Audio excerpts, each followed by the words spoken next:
From the Hype HQ studio in Chicago, Illinois, it's Startup Hypeman, the podcast. Hello, everyone. My name is Raj Nation, and I am the founder of Startup Hypeman. Fast-growing startups work with me because they want to become better storytellers. Whether that's for customers, investors, or a packed audience, they know that story is their ticket to stand out, stand apart, and change the game. And this podcast here is where I talk with entrepreneurs and leaders in the startup ecosystem, ranging from scale stage to early stage, as they share specific strategies that they have executed to stand out across three specific areas: sales, marketing, and people. Before we begin today's episode, remember you can head to startuphypeman.com and subscribe to the newsletter that doesn't suck. You'll get new podcast episodes and timely reads written by me, but also helpful articles from around the web and a notice of upcoming pitch competitions. All right, let's dive in and hear how today's guest is changing the game. Ladies and gentlemen, making his way to the microphone from Auburn, Maine, and currently residing in Marblehead, Massachusetts, he is the CEO of Wicked Reports. Please welcome Scott Desgrosseilliers. Man, I almost just suplexed my laptop. I'm so wound up from that intro. That's the best. He is Scott Desgrosseilliers. In addition to having the most complex spelled last name, he is the CEO of Wicked Reports. What is Wicked Reports? Well, put simply, they help you find the ROI of every marketing and advertising activity you are doing online, as well as even offline activities. So that way you know where to scale your spend, where to kill your spend, and where to just chill on your spend. In only a few years' time, they've amassed 2,000 plus users. Their team's at 15 people. They've reached 7 figures plus in annual recurring revenue, and they've done that by bootstrapping it entirely. And after having had success, they raised a small $500,000 angel round. Scott, welcome to the show today. Thanks, Raj. You know, I was thinking when you said scale, kill, and chill, that was part of our work together. And I had that nice handy tagline on my homepage, marketing attribution for people who sell online. So thanks for those wise nuggets of messaging and positioning. Of course. And so for some background for everybody, Scott and I and Wicked Reports and I have worked together in the past on their sales messaging, their positioning, their demo calls, things like that. But Scott and I actually go way back before that, and we'll get to that in a moment. But let's kick off with the main topic for today, which I know is something that's fresh on your mind. And our topic is tripling lead flow with some website changes. And I just want you to give this high level, like how come this has been so important for you recently? So when I always used to hear about, hey, you need to work on SEO, I would always think about it as go get some shady backlinks or do some 2-year project that may have crumbs of success years in the future. And as a founder, you know, you're impatient about everything. You want everything yesterday. So I was like, website, we'll just buy the leads. Who cares? And, you know, the marketing director at the time said, you know, the website's the most important thing. And in hindsight, she was right. But the process of going about doing the website and getting the messaging super tight, I didn't realize it was going to have such a big impact. And so when COVID hit, and I had also had knee surgery the day that school canceled, I was going to be laid up. And granted, I already had things to do, but I thought, you know what, I should just tackle this messaging because marketing attribution, we do it somewhat uniquely. No one's really conquered the field. We think we're ready to, but the website wasn't saying what it should. And I felt like if someone was really excited, they could come in. Because when I was excited about particular apps or platforms, I devour the website. And I was like, if people devour our website, it's just not, they're going to have a ton of questions. And then the demos have a ton of questions, or the bounce rate was high. And I knew it was unsatisfying experience. And so I went about some changes, which we'll get into, and it made a huge difference immediately. Huge. We're going to dive into that a whole lot deeper as this conversation unfolds. Before we do that, let's dial it back and learn about Scott Desgrosseilliers, the man. So quick backstory for everybody. Scott and I have known each other for probably like 7 or 8 years now. And that's because I used to work with Scott's wife, Melissa, at a previous company. And now Melissa actually works for Wicked Reports, which I think is pretty cool. Melissa and I used to sit next to each other, prank each other all the time. To the extent that I came, and we got to know each other so well that I got to know that a sushi place in Chicago, when you guys lived in Chicago, had specific rolls named after your kids.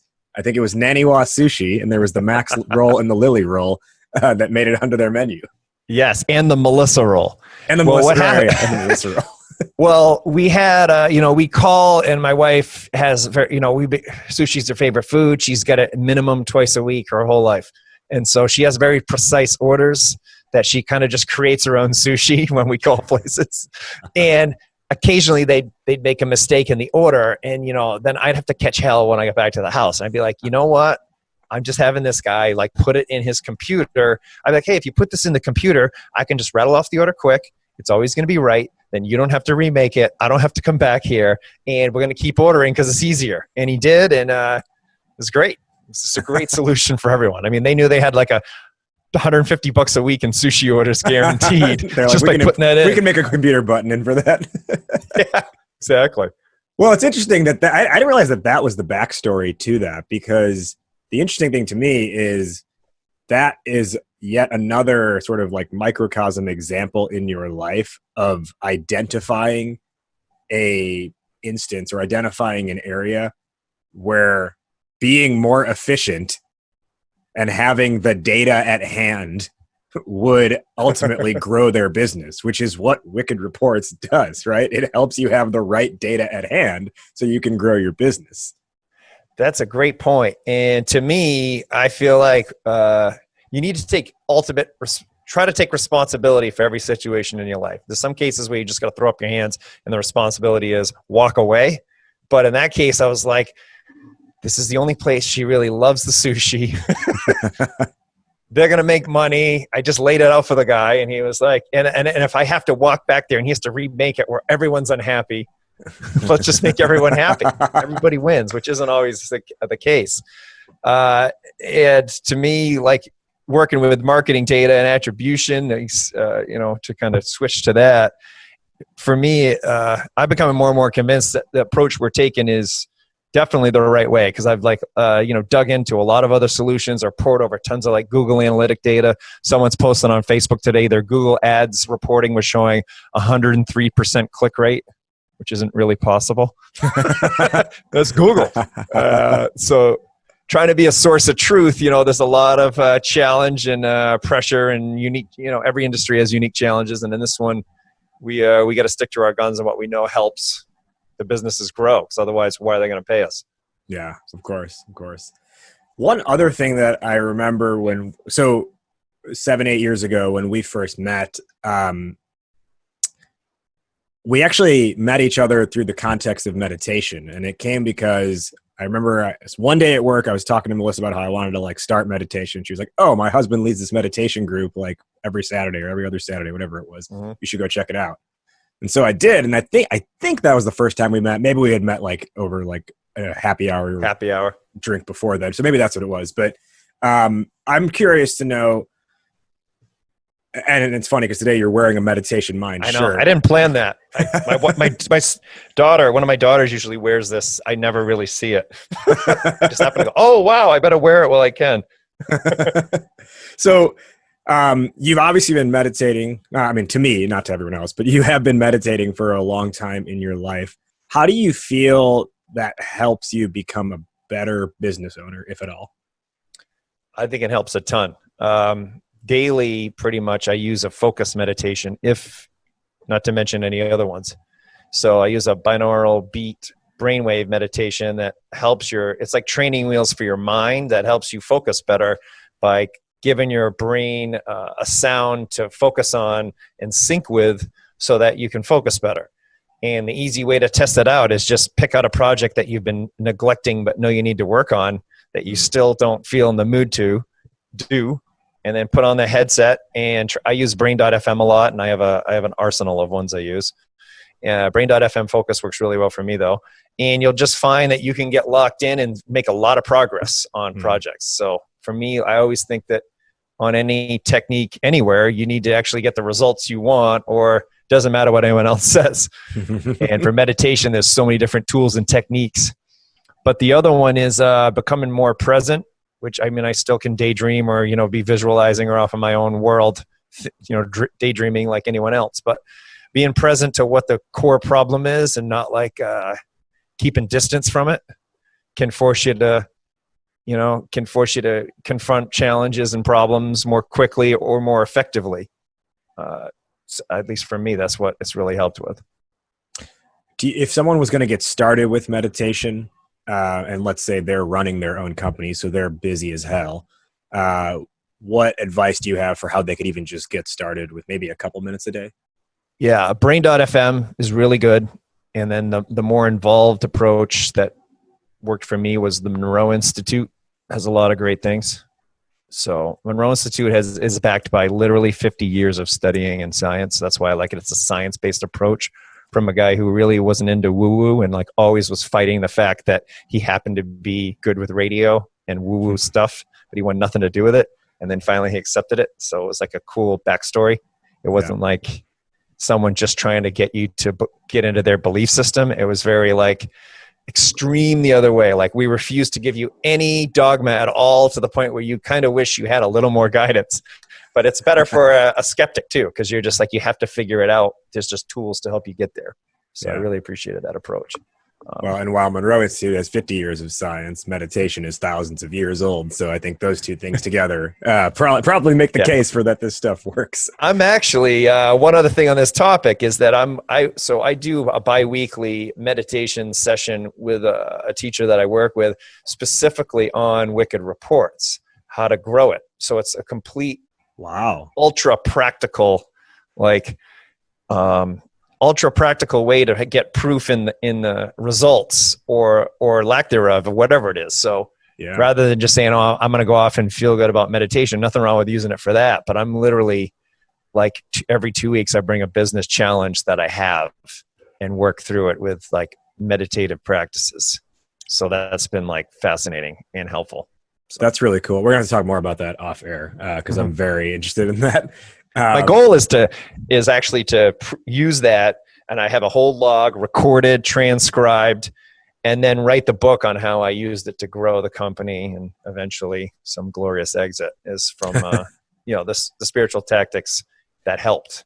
I mean, it's still a lot of grind as well, but I hope to be the first person who reads that book. Yes. Let's talk about our main topic today, which is 3X'ing your lead flow with website improvements. Before we kind of, I guess let's set the proper context for that. We've talked a little bit about what Wicked Reports does thus far, but can you just take us through that journey of how this got started? And I would love if you even shared that portion of the story about when you were a kid at the racetracks.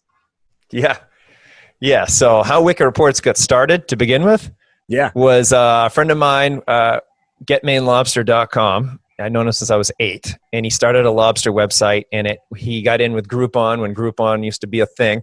I don't know if it's around anymore. And he absolutely blew up overnight thanks to Groupon. And then he decided to dabble in Facebook, and he spent $4,000 on Facebook ads, got 12,000 clicks, and only got one sale. This was 2014. And he's like, man, Facebook doesn't work for lobster. I go, why? He goes, I just lost my shirt. I lost $3,800. I'm not going to do any more Facebook. And I was like, I think I don't know if you want to go that extreme. I go, maybe some of those people are going to buy in the future. He's like, can you figure out how I can tell?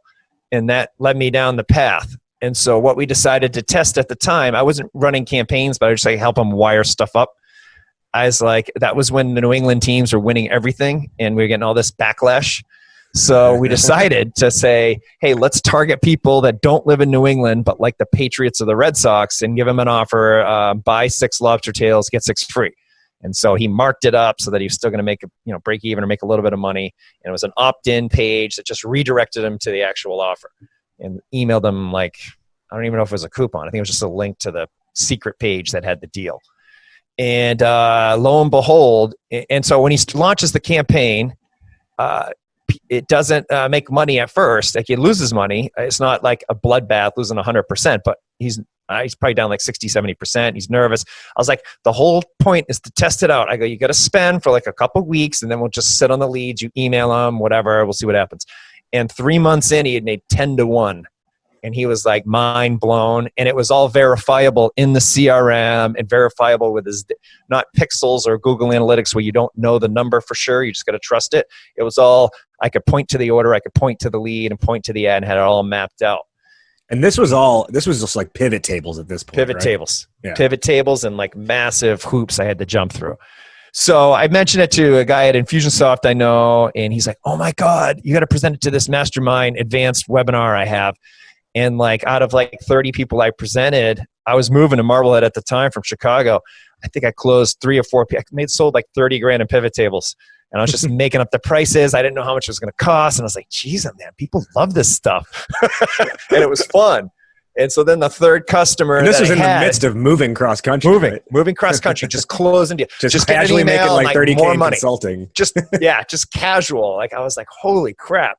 But then the work to fulfill it, I had to build out all these tools. And then I was like, all these challenges came up right away of cross-domain tracking, which people still don't really get. And how do you know it's a lead? And then how do you know it's a new lead? So all the questions in the first year that we all wired up and figured out are still like the ones people have. So it worked out kind of nice. And but then we got better and better at doing them. And so that's kind of how it kind of took off. But back to your racetrack question, I mean, I was the type of kid that I loved using data and grids and databases. I was doing databases at 11 for fun. I thought they were boring because they were so easy, which I'm not, there's plenty of things I'm not talented at, but databases is like something I could breathe them before I even, as soon as I read about a database technology, I just immediately understood it, could see how to use it. My mother be babbling about like something she was cooking. I'd like do a recipe database for her in like an hour. Like I just ran out of things to database when I was a kid. I was just like, oh, this is so easy. And then all of a sudden I was like, man, people pay a lot for these database things, don't they? So, and then with the racetrack, I used to spend hours scoring programs and punching them in and then trying to see if I could predict winners because it was just fun to try to see if I could predict with my systems. Mm-hmm. And my parents were probably worried it's going to be this like, I mean, I do still love to gamble, but my parents were worried it's like a degenerate gambler. Like we're down in Florida vacation. And my parents were like, get outside, get to the beach. And I was like, I have 3 more dog track programs to score. Then I can go outside. I'm like, what? Just rip them away from me. Get out. You know what? Actually, what we're going to do in this episode is I'm going to cut our audio here, and I'm going to insert the that hype video I made for Wicked Reports a few years ago, where I explain the Scott Desgrosseilliers Wicked Reports backstory. So everybody listening, have a listen in. This was my artistic, poetic retelling of Wicked Reports and Scott's backstory in building the company. I love that video. It's still on the website. I'm positive it's on our story somewhere. Awesome. Listen into that right now, everybody. Scott Desgrosseilliers is the founder of Wicked Reports. At surface level, Wicked Reports is the marketing version of video game cheat codes to track the ROI of all your marketing spend. But when have you ever been told to just judge a book by its cover? You really want to know what Wicked Reports is about? Flashback all the way to when Scott was 10 years old and his dad snuck him into the horse tracks so he could bet a few dollars on the ponies. And Scott wasn't a gambling fiend, oh no. He had actually built out a series of data systems and he wanted to test if he was betting on the right horses. He spent his 8th grade summer vacation reading The Handicapper's Guide to Horse Track Racing so he could optimize those data systems and test them once again. Horse tracks turned into day trading. Day trading turned into building a global workflow tracking system at Motorola. Motorola turned into being the sole database administrator at Apartments.com. And Apartments.com turned into Wicked Reports. So when I tell you Wicked Reports is more than just what you think it is, when I tell you Wicked Reports is more than just a software as a service business, Wicked Reports is more than just an artificial intelligence driven platform, Wicked Reports is more than just another startup. What I'm telling you is Wicked Reports is the next evolution in a history of building and testing data systems. Wicked Reports is the mind of Scott Desgrosseilliers manifested as a company. The great ones all have a great story. What's yours? All right, and we're back. Now that you have that poetic retelling of Scott and the Wicked Report's background and the horse track and how all of that led to where we are today, we're talking about websites specifically today and the changes that you've made at wickedreports.com. At a general sense, websites are obviously where a company is going to attract interest and generate leads. Can you paint a picture, especially because this is an audio medium for everyone listening, can you paint a picture of what the Wicked Reports website looked like before you made your changes? Yes. Before we made the changes, we had unleashed a website, just released one that I wasn't happy with. And it was running slow, and a bunch of the pages went missing, which I was like screaming about beforehand. I was like, make sure we don't have any drop off in the traffic, keep all the URLs. Well, lo and behold, something happened and we lost like 4,000 sessions a month. And I was like going to put my head through the wall. But it was a mix of some corporate speak and some almost just like longer explanations of what we do and less like targeted and focused to specific verticals that we help the best, and precise. It wasn't precise. It wasn't like exactly what are you going to get out of this? Exactly why should you care or not? So you can bounce if not and keep reading and be like, you should be like thrilled if it's solving your problems. And if not, you should be like, oh, what is this crap? I'm out of here. But it wasn't. It was like vague enough and too much about like growing your business or just too corporate-y, which we're not at all. I mean, I come to you from my basement right now without a shower. We had a big cleaning going on in the morning with the kids, and I was like, you know what, I ain't showering, too late. Well, somebody on a boat at 2:00, which is kind of awesome. So I was like, you know what, I'll just go swimming. So that's like the BS that like my mom used to say as a kid. She's like, oh yeah, if you swim today, you don't need to shower. Well, she was right. I don't know if she's right. That's what's happening though.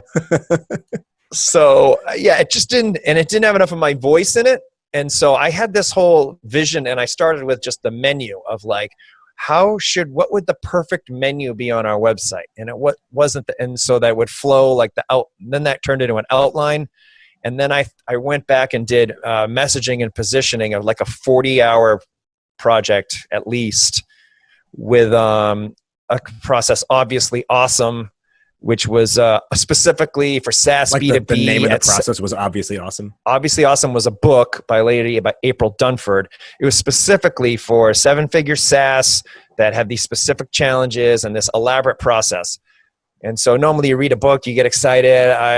It's to follow through in the process, then's the work. Well, I did it all, and I was slowly more and more consumed. It was a massive project, and it was all the stuff that I used to look to other people to get this, to figure this out. Like, you're the marketing person. What should I say and do? Mm-hmm. You actually came up with some really good ones way back in the day. Scale, Kill, Chill. We still use in all our help doc framework. But really, like, if you own the intellectual property and you I invented some of these things, I have to own how they need to be communicated to some extent, which I hadn't taken full ownership of. So I do that. I work with a content firm that helps type it all out. I outline it out. We do a review process. We switch to HubSpot CMS, so things run fast, and it's all in our HubSpot ecosystem. And so that we have all these great analytics, we can trigger marketing based on page views, time on page. And when we were done, I was happy. And then there were specific metrics that showed that it worked. Website sessions are way up, like double. The book calls were up triple. The sales are up double. The time on the bounce rate's down to like 20-something% when it always used to be like 60 or 70. And the time on page average is like 3 or 4 minutes average per session. Not time on page, time on site or something like that. It's like 3 to 4 minutes. Always used to be like 50 seconds. So everything's like 3x'd. And it was just, we did that effort then allowed all the marketing and my emails and the ads and everything to then have the right framework of how they should talk. It's like, use the website. The website's what we want to say. Yeah. That's so then it's also cohesive. Whatever emails and ads they're coming from or content, then the same type of voice and structure is in the website. So it's all a coherent message, which that's not messaging 101 probably, but we weren't doing it. We had a mismatch of ads saying one thing, website another, emails a third, demo a different. So now it's like all aligned. The interesting thing you said there is like there's a consistent voice essentially, right? Which is what I think a lot of companies have a big disconnect in, because whatever team members are working on the website don't have any involvement in the sales and don't have any involvement in the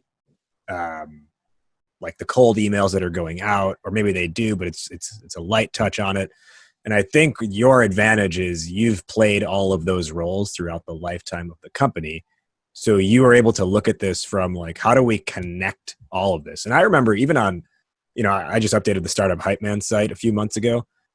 And I remember, and I don't know if you found this was the same way with your old website, but like I would like actively try to steer people away from going to my website and instead just be like, hey, like read this LinkedIn article I wrote, go here instead, or go to my LinkedIn profile, Oh, it was always like they had to get on a demo because even our online demo stinks. We're fixing it. It was good. And then it was bad. And then I used one that I decided it had to be 3 minutes because I was presenting at Google on stage and they were doing a 3-minute pitch video in front of me getting on stage. And we're like, oh, more people opt in because it's only 3 minutes. And then I kind of forgot that I was going to change it. And now it's been there for a year. And I'm like, oh my God. Yeah. So it was always like, got to talk to sales because then they'll have the fresh stuff. And so now like the fact that people are pre-educated, the calls are way better. Mm-hmm. Or the people getting on are already excited and already know like what we do and who we do it for. So there's not any of those wasted calls or less people getting on because they don't even know if it's for them. Yeah, and I think that's a key, right? Is when you have that continuity, the lead is better prepared when they actually get on the phone. There's less education they need as a result. And it generally just creates a more qualified buyer, right? Instead of tons of time wasted on, oh, hey, we have all these leads, and then one call and they're out. Which I remember actually, for more backstory for people, there was probably a 6-month, maybe 8-month stretch where I was doing some demos for Wicked Reports. And I mean, the number of calls where it was just like, this person's just a terrible lead, but it still takes like 30, 40 minutes of talking to them because you're trying to not be rude at the same time. And they don't necessarily know what they want or need. And you're trying to have to figure that out for them only to find out they're not a fit.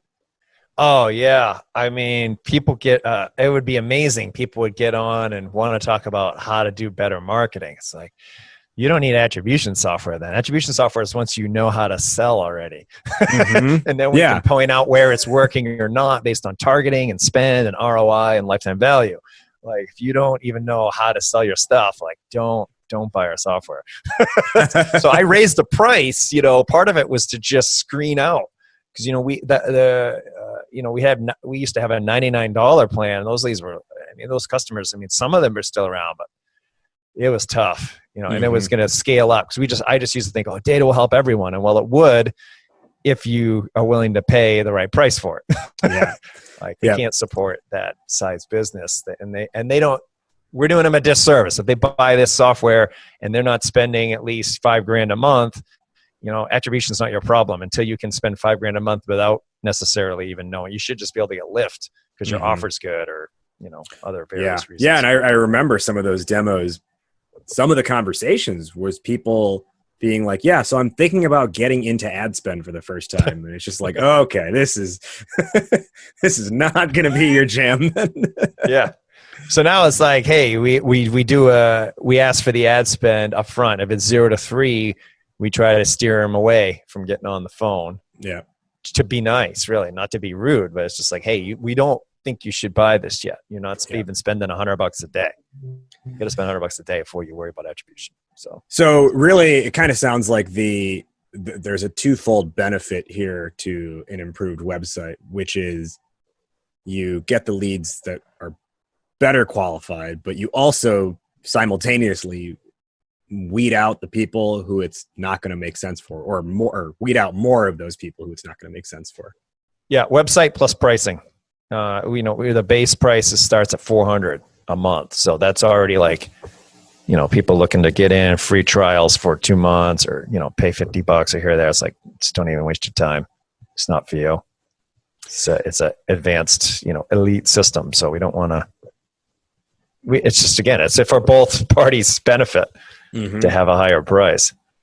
I want to next go into some of like the tactical changes that were made. You kind of gave that like high level like positioning, but maybe we'll go into the sort of like the meat of it. But before we do that, I just want to take a quick aside here and recognize our show's sponsor in Sales Hacker. So if you're not aware, Sales Hacker is a community of 135,000 members plus, dedicated to growing themselves as salespeople. And that doesn't just mean if you're like an SDR or a BDR or account executive. It means if you're the CEO like Scott. It means if you are the head of sales, even if you're on the marketing side, right? Sales Hacker is the place for you. They've got podcasts, articles, research, webinars, and more, all designed to help you become better at your job, plain and simple. And by the way, they just unveiled a whole new community feature on the website. So instead of passive engagement now, you can actually create discussion questions within the website itself and have conversations with other Sales Hacker members. So for example, pretty recently, someone posted, hey, what's the best way to get engagement on LinkedIn? And it kind of just works like a Reddit thread where people are chiming in. And, and I responded, I was like, well, here's my video of me doing the Fresh Prince of Bel-Air. This works pretty well. So you'll get answers like that to other people saying, oh, I do a content drip and this is what works. And then that person walks away more knowledgeable for the experience. They're even doing Ask Me Anythings with sales leaders and high profile executives. And amidst all of that, content contribution, there's even specific summits throughout the year as well. I participate in a lot of the stuff. I contribute a lot of content to Sales Hacker. I'm a huge fan of what they're doing, which is why I'm so glad that they are now a partner of Startup Hypeman, the podcast. You can get all of that good stuff, the podcast, the webinars, the Ask Me Anythings, the discussion questions, the research at saleshacker.com. And by the way, it doesn't cost any money to join, saleshacker.com. I also want to give a shout out to my friend Jason Bay at Blissful Prospecting, because this summer he's hosting the Think Outside the Script virtual tour. What is Think Outside the Script? Well, think of like all those summer music festivals that aren't happening this year because of COVID-19. Blissful Prospecting has put together a summer sales festival. And so over the course of the summer into the early fall, Blissful Prospecting is hosting a series of, let's call them headliners to midliners all the way to show openers, where they're doing live interactive fireside chat conversations with sales leaders across the country and across the globe on specific outbound topics like personal branding, LinkedIn selling, cold call, cold email, mindset, productivity, and more, with names like Morgan Ingram of Jay Barrows himself, Todd Capone, Leah Niederthal, Beck Holland. I'm part of this as well, and I'm excited to be joining the Think Outside the Script tour on August 20th, where my session will be how to not suck at storytelling in your prospecting. 2 to 3 events are happening per week, so you're not flooded with like 80,000 pre-recorded webinars over the course of 4 days. It's 2 to 3 events a week, all happening at lunchtime Central Time. All you have to do is go to tour.blissfulprospecting.com and sign up for as few or as many talks as you want. This is all also 100% free. Tour.blissfulprospecting.com. 40 plus speakers over 105 days-ish. So it's like if ESPN has 30 for 30, this is the Blissful Prospecting 40 for 105. So check it out, tour.blissfulprospecting.com, and join the Think Outside the Script Summer Tour. Today, I'm with my friend Scott Desgrosseilliers, the CEO of Wicked Reports, and we're talking about tripling lead flow with website updates. So, Scott, you told us before how you went into, you read that book, obviously awesome, and then you did the hard part, which is reading a business book and then actually putting in the work of implementing what's in that book. Because I can't tell you how many books I read, and I'm like, oh, this is really good. And then I'm like, but I'm not going to like do that. And you actually sat down and did it, which I think probably must have been, 20, 30 plus hour exercise in total. Yes. Can you take us through now, like, again, this is an audio medium for everybody. So can you take us through like tangibly, like step by step, what did you start with and what was the change that you made? So I opened a Google Doc she had chapters. It was probably the magical number 7 steps, I think. The first step was like list the alternatives to your product and why your solution is better. So I typed out Google Analytics. Why are they using it? What's the shortcoming? And what's the benefit Wicked Reports does? And I banged out all of them. Then I went at the pixel tracking solutions, so the ones that claim to be like us that really aren't. And dashboard tools. People be like, I'm deciding between you guys and Domo. And I was like, or Supermetrics. And I'd be like, you should get both, or we don't even solve the same problem. I got to make this clear on the website. So I went through and did that. And then you're like, okay, you've got all these features. Well, what's the real end? What's the problem they solve, and what's the user benefit? So I do those. And then are there 2 to 3 themes of what they're, because of course as a founder, every feature I think's the greatest, right? I got like 30 features. Right. Okay, well, pick 3 themes. And I was like, oh shit. So like one of them though was optimize ad spend based on ROI and LTV. Like we have a ton of things that we help support that with. And then one was connect lead generation to high value customers. I was like, okay. And then one was source of truth based on reliable conversion data. We have a bunch of tools and features around that. So then it gives context. People say, oh, that sounds interesting if they're a good potential fit. And then you've tried to do it. Here's why it's failed. Here's why the other tools didn't help you. And here's what we did to alleviate that. So then I started feeling really good about things once I'd done that process. And then, then I was like, okay, I need to map this into my website menu that I think I want to have. Do I still want the same menu? What do I need to have? And then I outlined out, then I mapped which parts of that document went to which pages. And then I handed it off to a content marketing firm and said, okay, here's this. So that document ended up being 26 pages long. So that's not trivial. Right. Well, and then how do you take a 26-page document into a clean, simple, trimmed down website? So then I take another Google Doc and I insert a table, and on the left side is my menu, and on my right side I cut and paste different either passages, or I would do bookmark a whole section and paste in the bookmark to the other Google Doc. And then I'd add in like old Wistia videos or podcast appearances or quick little demos, so that for a given page, like let's say optimize ad spend based on lifetime value, something like everyone should be doing, all the different resources were in this like little grid area for the content firm to kind of discern. Then you take and you go and you do your personas, which you try to find 3, and then you look at which value themes of the features matter to them the most and what their specific problems are. So that's the who you help page, is that. So when we said, who do we help the best? E-commerce, here's all the reasons why. And then before our old website was just like, we can track marketing and show ROI. And like, so we got all kinds of, lead riffraff. And now it's like, if you're doing e-commerce and you're spending $5K plus a month and you have repeat purchases or subscriptions, this is why you want us. And the people love it. And they come in and they're set up fast. All our integrations are dialed in for them. The setup's pretty quick. And then the weird, quirky things we can work on with them. But all the, the standard use cases are just banged out. So it helps support too, and it helps success for the customer faster. So that particular process, the persona piece was another big one.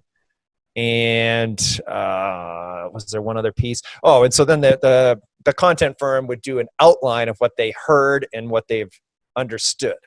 So this was a big learning, and this was from the spiritual practice of the business thing, is that I'll explain something, I get really excited, people get it, I can get people excited, they go, yeah, or maybe they just don't want to disappoint me.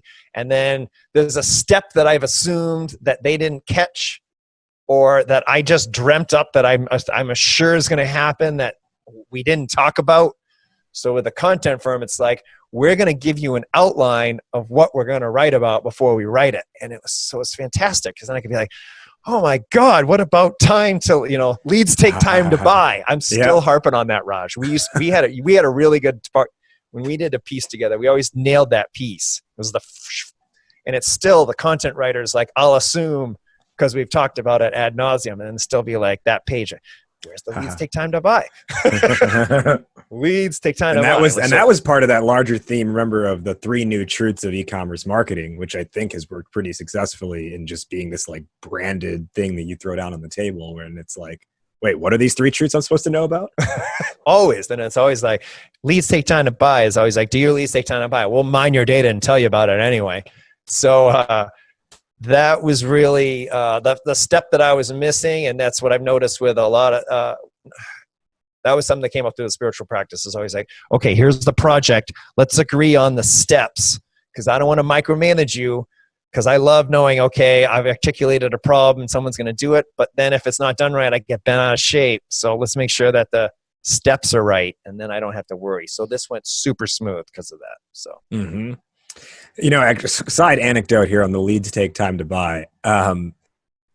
For those who know me and have seen me, which I think is a good portion of the listeners, but maybe some listeners have never actually like seen my face before, but many people know that over the last, 3 years, I grew out my hair. I had a man bun, and I had super long hair, like past my shoulders. And I had my hair in a man bun. Well, at the start of 2020, I actually cut my hair, and now I have short hair again. And since cutting my hair short, I realized that I'm actually now displaying male pattern baldness, which is like freaking me out that I'm going bald. And like, Scott, you're like 10 years older than me, 9 years older than me, actually maybe more than that. 48. Okay, so you're 17 years older than me, and you have a much more luscious set of hair than I do. And so that, I don't know if you probably don't get the ads targeted to you, or maybe you do because they don't actually know what your head looks like. But I keep getting ads on like Instagram and Facebook for Keeps, which is like a daily pill you take to grow your hair back. And these ads have been showing up in my feeds for like 2 months. And at first it was like, I'm laughing at it and I'm like, ha. And then every day I look in the mirror and I'm like, thinning out a little bit more here. And then my girlfriend's like, man, your hair really is thinning out. So there's like social validation. It's not just in my head.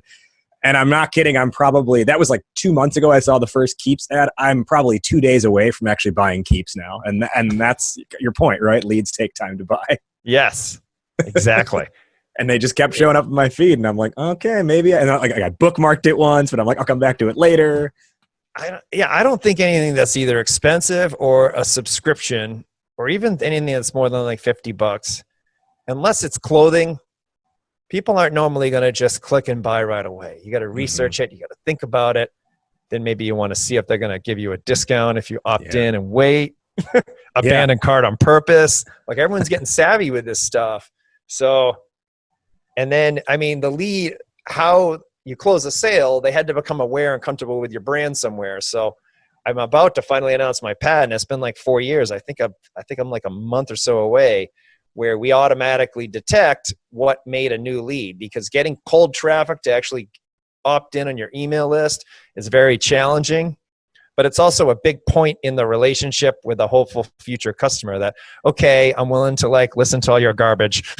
Here's my email address. Yeah. Or I'm interested enough to opt in, but maybe not buy. Some people will for sure buy right away, but it's not nearly as much as you think. So that's why we track that specific point. Some of the things that I notice on the new website is right up front. This is from the work you did. It just says like who this is for, right?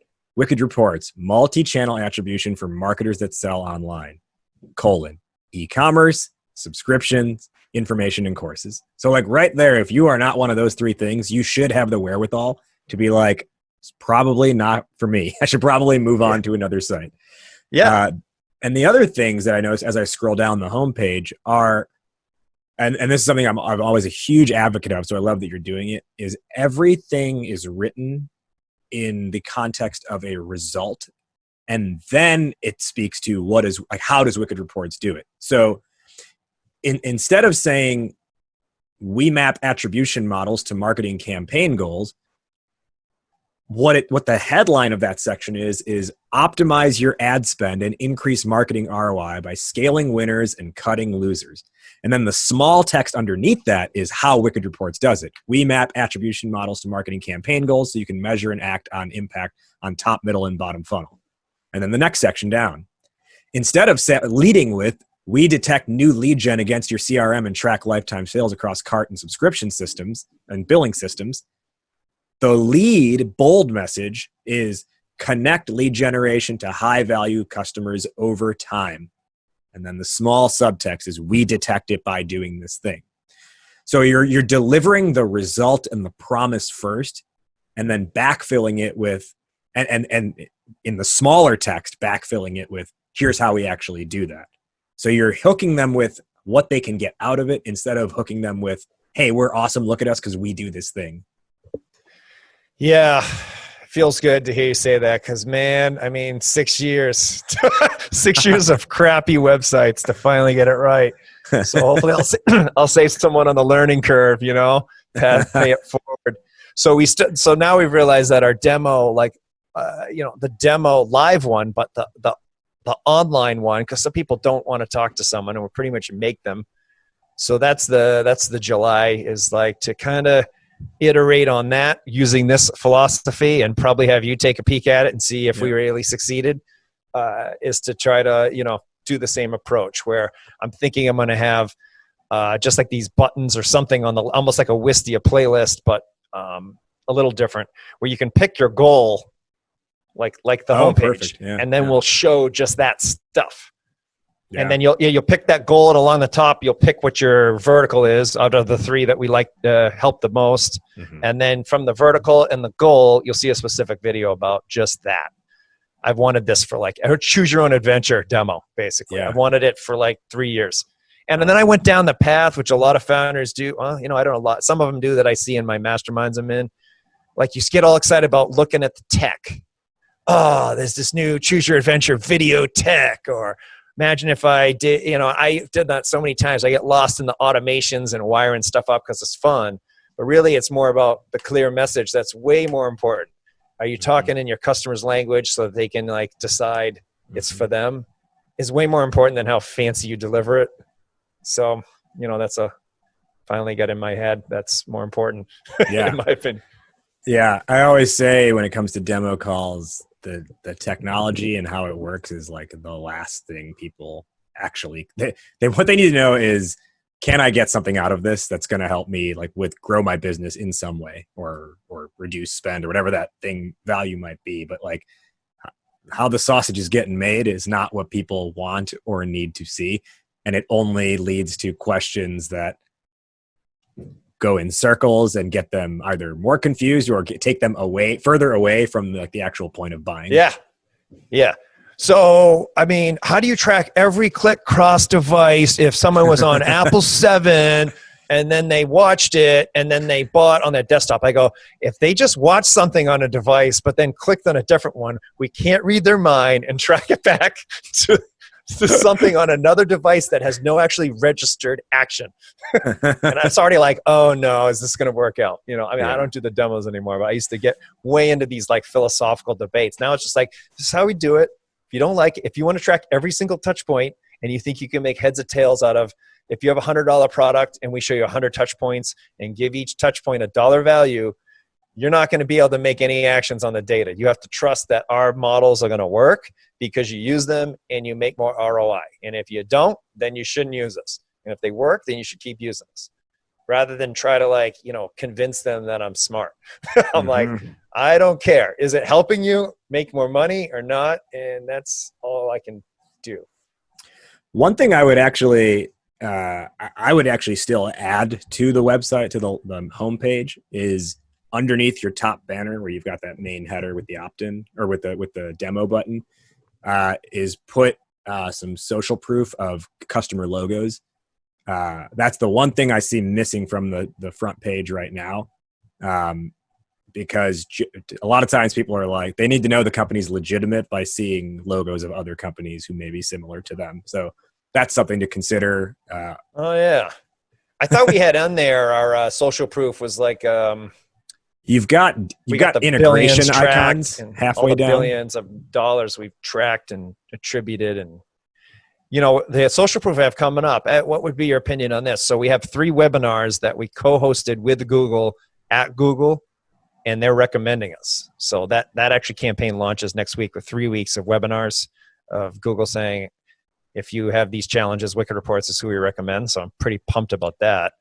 I would put underneath that main banner, like certified Google partner or whatever that thing needs to, whatever that phrasing is.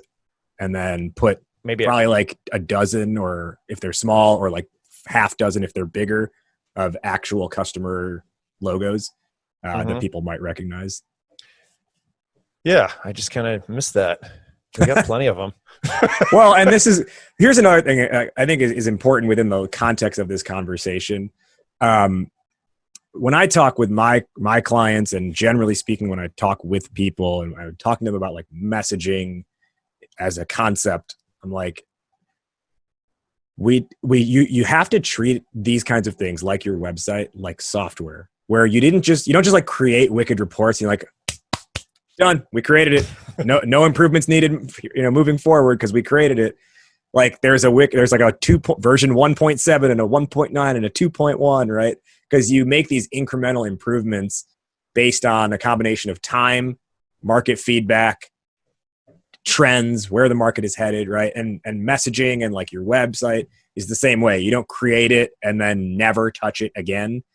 You create it, you feel good about it, but then you're also like, oh, okay, well, we can make this incremental improvement now, even though we have the foundation down, because we understand it's similar to software and that we have to always be looking at it, not just wash our hands clean of it because we did it once. Yeah.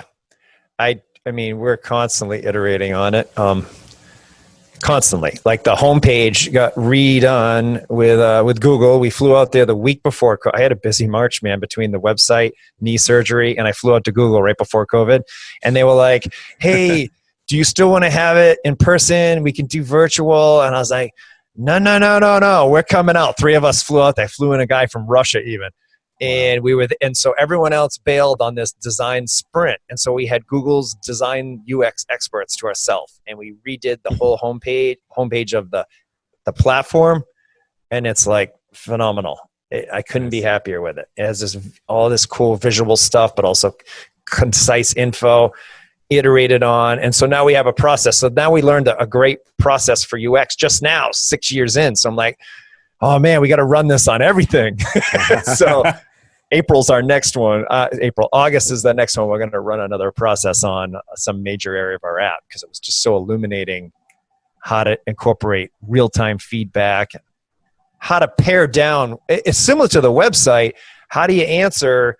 What are you actually trying to answer? Because all of a sudden your platform or your software, you just start throwing features in, or man, it'd be nice if this happened, or founders get, ideas and just do shit. And all of a sudden it's like, wait a minute, we spent the whole first 4 hours of this, a guy who didn't even want to know anything about what we were doing. And he was really smart dude. He's a lawyer at Google, but he also runs these sprints, the head guy for the first day, just hammering us on what are we going to do and what are we not going to do and what questions. And it was all these sticky notes and wait a minute, what's the theme of this page? Okay, you can't have that on there. And it was fascinating how we could guide basically the energy of all the excitement of what we wanted to do and kind of laser beam it in on what do we need to solve rather than great ideas of someday let's do this report. So it was really an eye-opener of how Google runs design. So that's in our I have one more question here before we begin our wrap-up.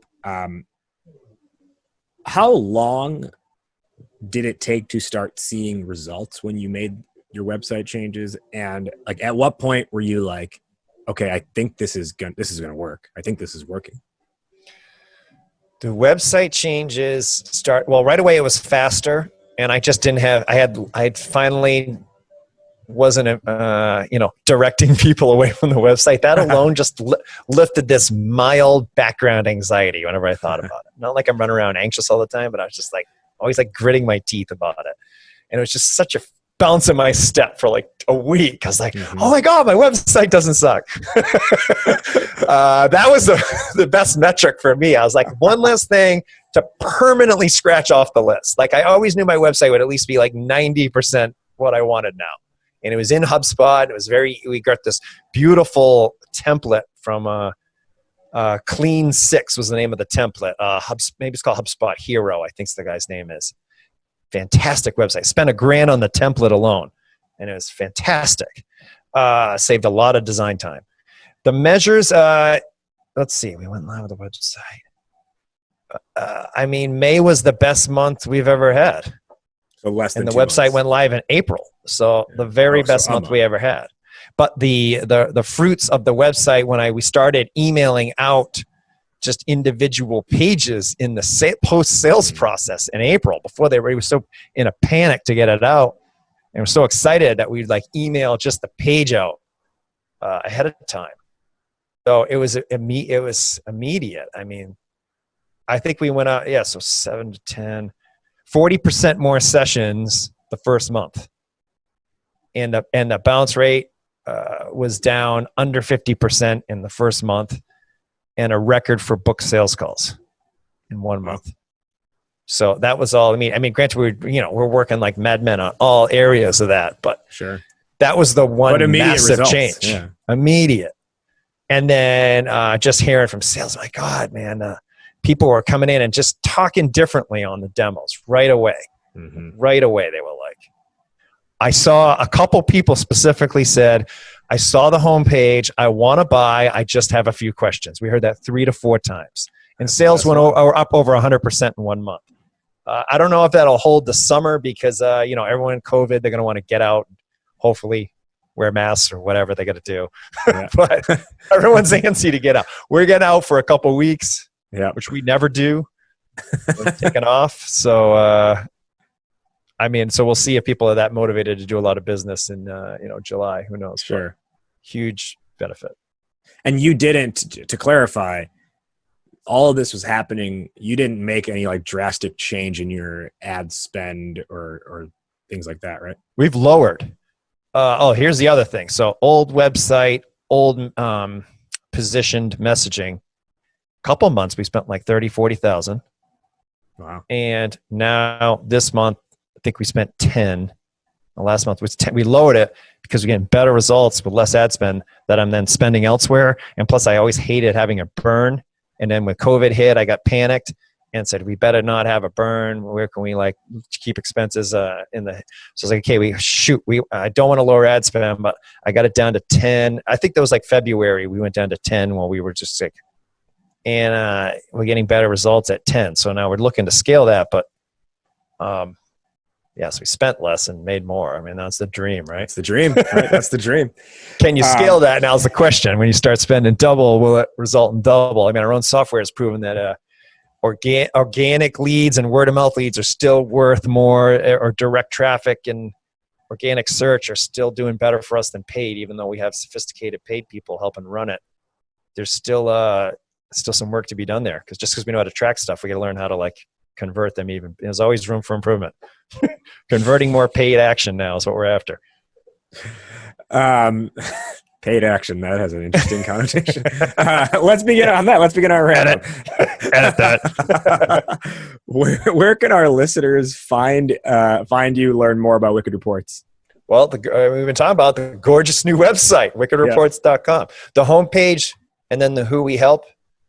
If that resonates with you, then you're a fit, and if not, then you're not, frankly. And then from there, you can opt in to see a 3-minute demo that'll now be actually a choose your own adventure by August 1st. And then you can book a live Zoom with someone on my team if you like what you see. We like to, make sure you're a good fit, because attribution, we can set you up pretty fast if your integrations match ours. And if not, we can still help you if you're not on the list. We have an API. We can take zaps, all kinds of things, custom conversions, all kinds of fancy stuff. But it just helps because then what the salesperson hears, they put into notes and send to the onboarding team so that they're already ready to, speed up your onboarding, speed up your attribution process. Mm-hmm. So. To do our wrap up then, we will each give our top 1 or 2 lessons or takeaways for the listeners based on today's discussion. I'll go first and then I'll toss it over to you. So the topic today was tripling lead flow with website updates. I think to me, the biggest things that I noticed out of this conversation was, one, taking the time to like put in the work to actually do this and not just trying to like piecemeal it over time, which is what I think a lot of companies do. They just try to almost like in perpetuity make these incremental tweaks without ever looking at like the foundation, and which creates this like Frankenstein website. Whereas what you did was you actually said, okay, if we started over, what would it be? And there's still improvements to be made, but you did say, let's start over with this and think from scratch. My other thing too, we talked about it in the beginning, but I just think it's really cool that you have been using meditation specifically as a vehicle to solve business challenges, which I want to learn more about that. And I hope more executives and entrepreneurs look at themselves, as a yogi and a yoga instructor myself, as you know, like I'm big on this kind of stuff. And I hope more executives and entrepreneurs think down that path as well. Scott, top 1 or 2 lessons or takeaways for the listeners? The leads take time to buy was good, so that I remember in the new updated demo to bring that back as one of the bullet points on the left for the choose your own adventure. I was excited about that reminder because we still talk about it a lot, but it's really like a main thing that we need front and center in this demo to showcase that. I think the other one was when you mentioned that is that I was thinking about that because I put in the time to work now on, we're hiring a marketing manager, and I put in a ton of time for that one. It's to tackle the to take on a big project or challenge and try to fully solve it rather than constantly throwing Band-Aids on things. Not even Band-Aids, but quick fixes. I had such a payoff from doing it right that's what I like. July needs to be like, do the demo to the best of my ability, and figure out the right formula for video selling of Wicked Reports. I have 3 key. We're doing a Wicked verse HubSpot attribution video and another one about ecom lead gen, and then another for the demo. Is just focus on crushing that rather than 85 other things that I like to get caught up doing. My final question, which is how we end every episode here. Fill in the blank, Scott. Entrepreneurship is blank. A rewarding grind that will make you grow as a person, whether you want to or not. A rewarding grind that'll make you grow as a person, whether you want to or not. I like that. Succinct and also powerful. He is Scott Desgrosseilliers, the CEO and founder of Wicked Reports. Scott, thank you for joining us today on this episode of Startup Hypeman, the podcast. I had a blast, Raj. Thanks for having me.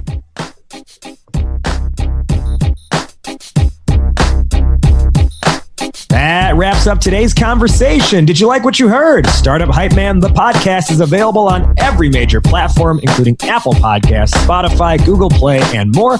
So be sure to subscribe on your platform of choice and leave a rating and review. Do you want to be an upcoming guest on the show? Email media@startuphypeman.com with your idea, and my team will review. Our theme song is Change the Game by Jay-Z, all rights owned by Rockefeller and Def Jam Records. And hey, if you want to work together on making your startup story the only one that matters, email me at rajiv@startuphypeman.com. That's RAJIV@startuphypeman.com. Well, that'll do it for today. Thank you for listening. Thank you to today's guests for joining. You have been checking out Startup Hypeman, the podcast. I'll catch you next week. But in the meantime, word up, raise up.